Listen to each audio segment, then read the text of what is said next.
आज मौलाना फजलुर रहमान साहब अपनी मुलाकातों के हवाले से, खैबर पख्तूनख्वा की सियासत के हवाले से वाज़ेह तौर पर अपनी चुप तोड़ी। एक प्रेस कॉन्फ्रेंस की, वहां पर उनसे सवालात पूछे गए। जाहिर सी बात है, जो 2-3 पहले सवाल थे वो खैबर पख्तूनख्वा हुकूमत की तब्दीली के बारे में था।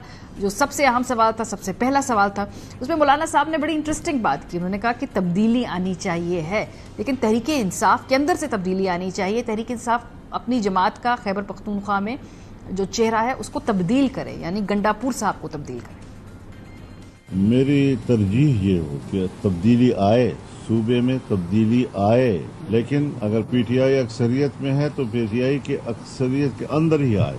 वही लोग अपनी तब्दीली जो है सूबाई हुकूमत के लिए आए तो वो ज्यादा बेहतर होगा बनिस्बत इसके कि अपोजिशन जो है मुतहर्रिक हो और हुकूमत की तब्दीली आए। बज़ाहिर खैबर पख्तूनख्वा के अंदर कोई वोट ऑफ नो कॉन्फिडेंस लाने के में मौलाना साहब ने अदम दिलचस्पी दिखाई है, अगर उनके इस बयान को इंटरप्रेट किया जाए। लेकिन पाकिस्तानी सियासत में कुछ भी होता है, इसको हम कोई हतमी मामला समझ नहीं सकते हैं। दूसरी बात, जो जाहिर सी बात है, सब जानना चाहते हैं कि आपसे PMLN भी मुलाकात कर रही है, पीपल्स पार्टी भी मुलाकात कर रही है, सेनेट इलेक्शन आने वाले हैं, तो भाई किस तरफ ज्यादा झुकाव है जमीयत उलमा इस्लाम फे का? इस हवाले से मौलाना ने क्या कहा, सुनिए। मुस्लिम लीग से कुछ हमारी शिकायत पैदा हो गई तो हम जरा बैठ गए उसके लिए। पीपल्स पार्टी की कोई शिकायत पैदा हो गई तो हम आपस में बैठ गए। तो अभी बिल्कुल इब्तिदाई मराहल की सूरत हाल है और क्या एडजस्टमेंट होती है सेनेट के इलेक्शन के लिए, अभी मैं इस पर कोई तबसरा करने की पोजीशन में नहीं हूँ। कमाल सियासत है तहरीक इंसाफ की कि भाई सेनेट इलेक्शन इस कदर करीब है, नजर आ रहा है PMLN पीपल्स पार्टी मिल रहे हैं मौलाना साहब से। अभी तक PTI का कोई डेलीगेशन मुलाकात करने नहीं गया है, लाहौर चले गए हैं गंडापुर साहब, लेकिन मौलाना साहब से फिलहाल कोई रब्ता करने नहीं गया। निसार जट साहब मेरे प्रोग्राम में कल थे, उन्होंने कहा कि होना चाहिए, वो अपनी पार्टी के अंदर भी ये बात कहेंगे कि तहरीक इंसाफ को भी अब सियासी जोड़ तोड़ करने चाहिए। पाकिस्तान तहरीक इंसाफ को ये फैसला करना चाहिए, मौलाना साहब के पास जाना चाहिए, मौलाना साहब के साथ बैठना चाहिए, बैठकर जो है अपोजिशन में रहते हुए सेनेट का इलेक्शन, सेनेट के अलावा भी बहुत सारी ऐसी चीजें हैं जिनके ऊपर बातचीत करना बहुत जरूरी मैं समझता हूँ। सियासत भी है, मज़ामत भी है और साथ साथ एहतजाजी तहरीक भी है। एज वी स्पीक आज तहरीक इंसाफ का पूरा एक काफिला पेशावर से ऑल द वे लाहौर गया है, पेशावर से इस्लामाबाद से होते हुए लाहौर, और वहां पर मकसद ये बताया जा रहा है कि 26 अरकान के साथ इज़हार यकजहती करना है जिनके डिसीट होने का खतरा है। बहरहाल स्पीकर ने आज कमेटी बना दी है और लगता है कि खतरा फिलहाल टलने वाला है। इस पूरी एक्सरसाइज का मकसद क्या था, क्या हासिल करना चाहते हैं, क्या वाटर टेस्ट करना चाहते हैं, रियासत की इंटेंट देखना चाहते हैं? इस हवाले से तहरीक इंसाफ के मेंबरान ने क्या कहा, सुनिए। ये कोई जलसा नहीं है, रैली नहीं है, हमारी एक मीटिंग के लिए हम जा रहे हैं। आगे सेनेट के इलेक्शन आ रहे हैं, हमने वो डिस्कस करना है।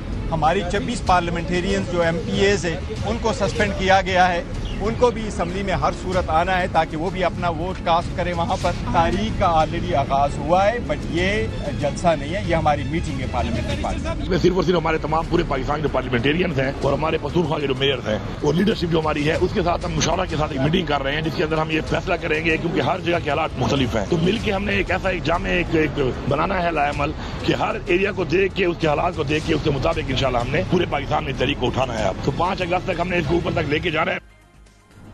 फिलहाल नजर आ रहा है पंजाब असेंबली के अंदर टेम्परेचर में कमी आने वाली है। एक कमेटी बनाई है अपोजिशन वक्त की क़यादत में, वहां पर PTI उस कमेटी का हिस्सा बनेगी। दूसरी तरफ ने देखा कि जो मुश्तबा शुजाउर रहमान साहब हैं, शोएब सदीकी साहब हैं, सलमान रफ़ीक, अली हैदर गिलानी और शाफे हुसैन, हुकूमती जो बेंचेस हैं उसमें से ये लोग इस कमेटी में होंगे। अपोजिशन में हमने देखा कि भच्चर साहब इस पूरी मूवमेंट को लीड करेंगे। तो लगता है कि यहाँ डिसीट बात नहीं होगी, क्योंकि कानूनी तौर पर भी PMLN के अंदर इस हवाले से ख्यालात की यकजहती नहीं है। मलिक अहमद खान साहब और वजीर कानून जो वफाकी हैं वो समझते हैं कि स्पीकर इस वक्त नाअहली का इख्तियार रखता है। जरा सुनिए। किसी ने सवाल किया कि whether the reference has been filed, मैंने एक जुमले में जवाब दिया कि it is already there. I will not go beyond the constitutional mandate for an inch. 63(2) पढ़ लो, 63(2) स्पीकर को पाबंद करते हैं, आइन में पाबंदियां हैं। और भाई मैं कह रहा हूं आज भी बैठ जाओ, टाइम है, सेट। स्पीकर के इख्तियारात जो हैं वो काफी हद तक लामहदूद हैं और वो रेफरेंस दे सकते हैं चीफ इलेक्शन कमिश्नर को। क्या ऐसी प्रेसिडेंट भी है? भेजा जा सकता है। जब मुल्क में आइन लावारिस हो तो फिर हर किसी की अपनी अपनी तशरीह और इंटरप्रिटेशन होती है। जैसे PMLN के अंदर हमने देखा कुछ लोगों ने उसकी इस लिहाज से तशरीह की, इसी तरह से PMLN के अंदर ही कुछ लोग उसकी मुख्तलिफ तशरीह भी करते हैं और कहते हैं कि स्पीकर के पास ये इख्तियार नहीं है। शायद डिस्क्वालिफिकेशन की कोई प्रोविजन जो है वो आइन में इस तरह से नहीं है कि जिसमें स्पीकर के जो है वो रेफरेंस भेजने से डिस्क्वालीफाई किया जा सके। कोई डिसीड नहीं किया, ना हम कर सकते हैं। फुल जो है स्पीकर नहीं कर सकता। नहीं, मेरा ख्याल है वो डिसीड नहीं होगा। दूसरी तरफ अब इतना आसान नहीं है सेनेट इलेक्शन का मामला। फिलहाल केपी के स्पीकर ने केपी असेंबली का इजलास नहीं बुलाया हुआ है और as we speak Khyber Pakhtunkhwa की मखसूस नशिस्तों पर अरकान के हल्फ के मामले पर स्पीकर ने इजलास बुलाने से फिलहाल माजरत की हुई है। ज़राए स्पीकर केपी असेंबली के मुताबिक सूबाई असेंबली का इजलास बुलाने के लिए स्पीकर के पास कोई इख्तियार नहीं और उन्होंने अपोजिशन लीडर को जवाब दे दिया है। इलेक्शन कमीशन की जानिब से खैबर पख्तूनख्वा असेंबली को भेजे गए मरासले में कहा गया था कि 21 जुलाई को सेनेट इंतखाबात के लिए खैबर पख्तूनख्वा असेंबली का हॉल फराहम किया जाए।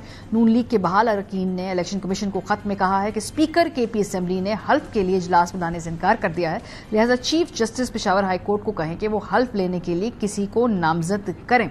अब कितनी नशिस्तें हासिल कर सकती है ये सियासी जमातें और कितनी वो हासिल करना चाहती हैं, तो फिलहाल जो ग्राउंड सिचुएशन है और ख्वाहिश के दरमियान खासा फर्क है। लेकिन केपी असेंबली के केपी हुकूमत के गवर्नर जो हैं वो समझते हैं कि 5 सीटें निकाली जा सकती हैं और ऐसी ही की ख्वाहिश नून लीग की भी है। सुनिए। मौलाना के पास जो वोट हैं, जो वोट हमारे पास हैं, अगर वो और पीपल्स पार्टी के पास हैं, अगर उनको मिलके अच्छी तरतीब और वाइजली उनको अगर इस्तेमाल किया जाए तो शायद 1-2 सीटें जो है वो हम ज्यादा जो है वो हासिल कर सकते हैं। हमारा जो है वो टारगेट जो है 5 सीटें और इंशाल्लाह हमारी कोशिश है कि हम 5 सीटें जो है इस सेनेट इलेक्शन में निकालें।